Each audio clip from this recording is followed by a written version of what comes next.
हामी चाहिँ अहिले नुवाकोट बाम्चे 10 माइलबाट माथि गाडी बनाउँदै आएको। छेउछाउमा नलैजाउँ न सम्धी। अनि त्यसपछि फर्केको अब चाहिँ गाडी बनाएर सकेर हाम्रो मसँग त बिहानै भएर लडेर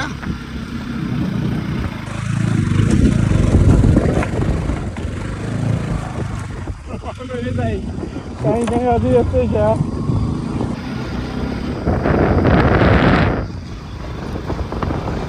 दुप्तेश्वर बाम्चे अनि त्यसपछि 10 माइल हुँदै अब चाहिँ हामी समुद्र टार फर्किँदै काठमाडौँ फर्किँदै त्यस 10-11 वर्ष पछाडि आउँदा धेरै विकास भइसकेको रहेछ नुवाकोटको दुप्तेश्वर पनि। खुसी लाग्यो। हरियाली एकदम राम्रो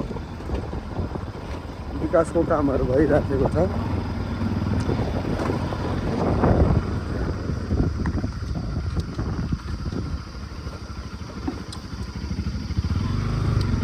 बाटोहरू कहीँ कहीँ बिग्रेको छ अझै बाटोहरू बनाउँदैछ।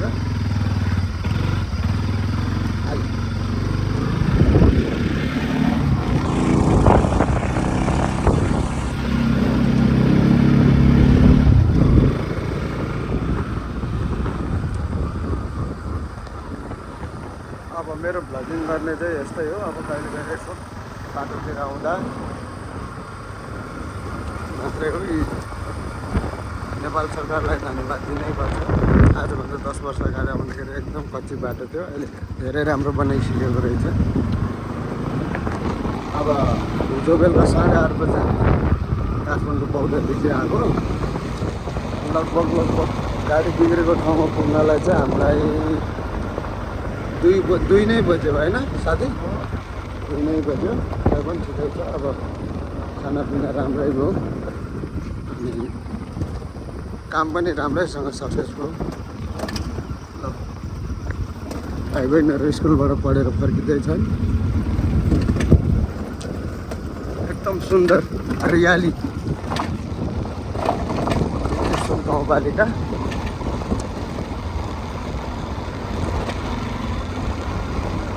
अब यो मलाई यो युट्युबमा एडिटहरू गर्न चाहिँ आउँदैन, जे छ त्यही बोलेर आउने गरेको छु। तपाईँहरूले बुझेर हेरिदिनु होला। हिजो बेलुका आउँदाखेरि चाहिँ अलिअलि छोटो छोटो भिडियो बनाउँदै हालेको थिएँ।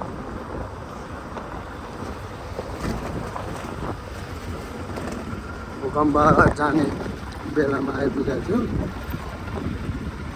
यो क्याम्पेटी जाने बाटोसम्म। र अहिले यतिको बाटो भनेको तपाईँको धेरै राम्रो बाटो बनाएको छ।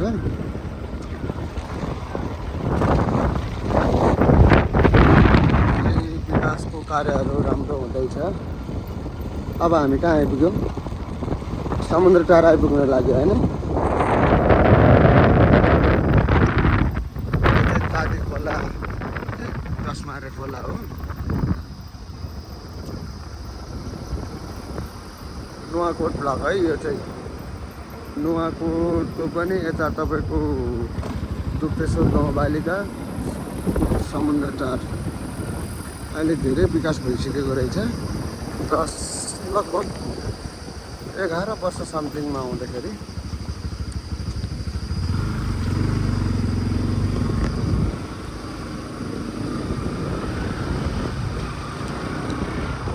अहिले हामी काठमाडौँको गन्तव्य तय गर्दैछौँ।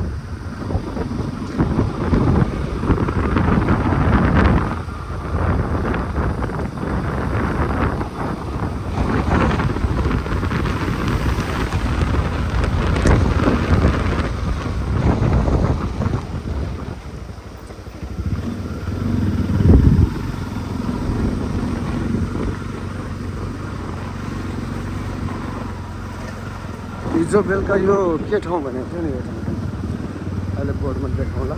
समुद्र टारै हो कि क्या हो?